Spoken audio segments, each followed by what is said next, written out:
जनपद के झंगहा के एक विद्यालय में मुख्यमंत्री ने जरूरतमंदों को सौंपा बाढ़ राहत सामग्री किट।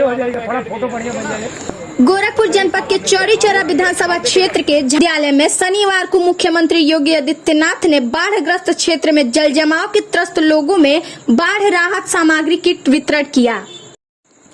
आपको बताते चले कि उक्त समय पर शासन प्रशासन के लोग सुरक्षा में मुस्तैद रहे। वहीं जनप्रतिनिधियों में सांसद विधायक सहित कुछ लोगों ने हेलीपैड स्थल पर सीएम का गर्मजोशी से स्वागत किया। उधर कार्यक्रम स्थल पर पूर्व ज्येष्ठ प्रमुख सरदार नगर, ईश्वर चंद जायसवाल, विजय दुबे, आनंद शाही, ज्योति प्रकाश गुप्ता, धर्मेंद्र जायसवाल, आलोक पटवा, राजकुमार गुप्ता सहित तमाम लोग मौजूद रहे। अपने संबोधन के माध्यम से सीएम ने कहा कि सरकार की यह सोच है कि किसी भी प्रकार की कोई समस्या हो तो उससे हर हाल में निपटने के लिए सरकार कटिबद्ध है। वहीं अपने संबोधन में सीएम ने बताया कि और नेपाल में भारी बारिश के कारण पूर्वी उत्तर प्रदेश से जुड़े हुए लगभग 15 जनपद बाढ़ की चपेट में हैं। उसमें गोरखपुर जनपद के भी 304 गांव के लगभग 2.25 लाख की आबादी इस बाढ़ की चपेट में आई है।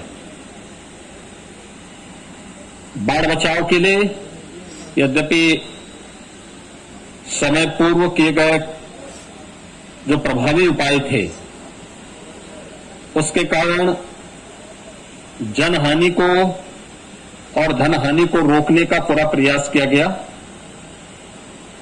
लेकिन सबके बावजूद यह आपदा है और आपदा में अक्सर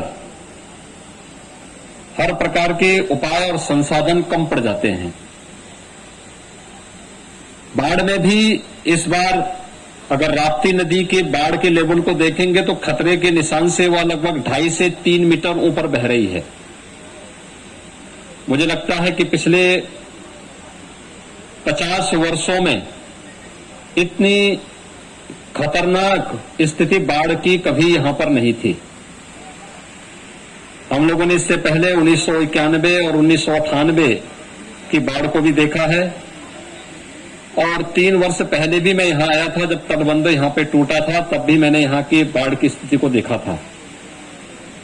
लेकिन नदी का लेवल इतना ऊंचा नहीं था, खतरे के निशान से इतना ज्यादा नहीं था जो इस बार देख रहे हैं। मैं कल बहराइच में था, गोंडा, बलरामपुर, श्रावस्ती, सिद्धार्थनगर, महाराजगंज होते हुए मैं आज यहां पर आया हूं। जनप्रतिनिधियों के साथ माननीय सांसद जी, विधायक जी, यहां के अन्य सभी जनप्रतिनिधियों के साथ प्रशासन मिलकर के बचाव और राहत के लिए पूरी ताकत के साथ, पूरी प्रतिबद्धता के साथ कार्य कर रहा है।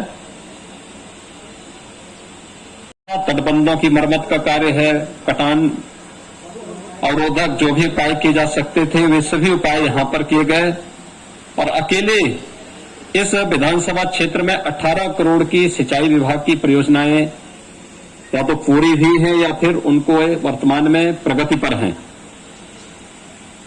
समय पर यहां पर नौकाओं की व्यवस्था करते हुए एनडीआरएफ, पीएससी की फ्लड यूनिट और पर्याप्त मात्रा में नौकाओं की व्यवस्था भी यहां पर की गई।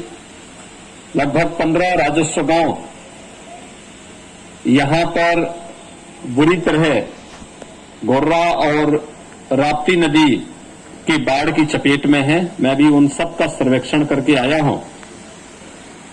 मैंने इससे पहले प्रशासन की एक बड़ी बैठक गोरखपुर में ली है और मैंने सबसे इसी बात के लिए कहा है कि हमारा प्रयास होना चाहिए कि अगले 3 दिन के अंदर हर पीड़ित परिवार तक शासन की अनुमन्य खाद्य सामग्री पहुंच जाए। प्रधानमंत्री जी की भी यही मंशा है और राज्य सरकार की भी यही मंशा है कि इस आपदा के समय कोई व्यक्ति अपने को असहाय महसूस न करे। इसके लिए हर संभव प्रयास किए जा रहे हैं। सभी जनप्रतिनिधि मिलकर के अपना सहयोग जनता को देने के लिए पूरी ताकत के साथ लगे हुए हैं और इसीलिए राहत सामग्री भी युद्ध स्तर पर वितरित हो रही है।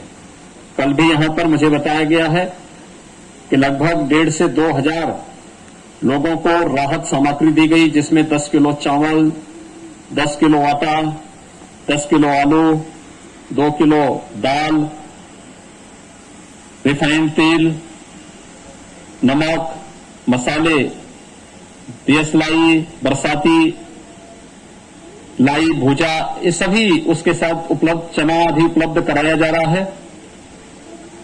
लेकिन साथ साथ ये भी प्रयास किए गए हैं कि बरसात के समय जिन गांवों में पानी आ चुका है वहां पर तमाम प्रकार से ऐसी बीमारियां, डायरिया का, हैजा का खतरा रहता है, क्योंकि लोग उसी पानी को पीते हैं। इसके लिए क्लोरीन की टैबलेट, क्लोरीन की गोलियां उन गांवों में वितरित करने की व्यवस्था, स्वास्थ्य विभाग की टीम लोगों को इस बात के लिए तैयार करें कि लोग पानी गर्म करके, उबाल करके, जब ठंडा हो जाए तो उसी पानी का सेवन करें, जहां तहां का पानी न पिए। बरसात के बाढ़ के कारण जगह जगह पानी होने के कारण सांप, बिच्छू, अन्य जंगली जानवर, आवारा कुत्तों से भी भय होता है काटने का। पहले से उसके इंजेक्शन भेज दिए गए, एंटी स्नेक वेनम और एंटी रेबीज के वैक्सीन हर एक जगह पर्याप्त मात्रा में उपलब्ध कराए गए हैं। डायरिया की शिकायत पे ORS के पैकेट भी हर एक जगह उपलब्ध कराए गए हैं, जिससे किसी भी व्यक्ति को अगर पेट झड़ने की शिकायत आती है, खराब होने की शिकायत आती है और बार बार इस प्रकार की स्थिति आती है, तो ORS का घोल पी सके, जिससे उसका जीवन सुरक्षित रह सके। बाढ़ के बाद के लिए भी अभी से सरकार उपाय प्रारंभ कर रही है। कल से एक विशेष अभियान चल रहा है और वह है स्वच्छता, सैनिटाइजेशन, फॉगिंग और डोर टू डोर स्क्रीनिंग का, जिससे किसी भी व्यक्ति को जो किसी प्रकार की बीमारी से, जलजनित बीमारी हो, विषाणु जनित बीमारी हो, उनसे पीड़ित है, उन सभी लोगों को चिन्हित करके दवा उपलब्ध कराना, उन्हें हॉस्पिटल तक पहुंचाने की व्यवस्था करना, गांव में छिड़काव की व्यवस्था करना, साफ सफाई की व्यवस्था करना, अन्य जो भी उपाय हो सकते हैं जिससे बीमारी को समय रहते नियंत्रित किया जा सके, इसके लिए सरकार के स्तर पर कल से एक विशेष अभियान और एक सीनियर अधिकारी हर एक जनपद के लिए तैनात किए जा रहे हैं, जो अपने जनपदों में इसकी समीक्षा करेंगे और जनप्रतिनिधियों के नेतृत्व में इस कार्यक्रम को हम युद्ध स्तर पर हर गांव, हर घर तक पहुंचा सकें। पहले से प्रशासन को पर्याप्त मात्रा में संसाधन और धनराशि उपलब्ध कराई है। ये अपेक्षा की है कि हर पीड़ित परिवार को राहत मिले, पर्याप्त मात्रा में राशन की सुविधा उपलब्ध हो, खाद्यान्न उपलब्ध हो, जो लोग अपने घरों से बाहर रह रहे हैं उनके लिए भोजन के पैकेट उपलब्ध हो।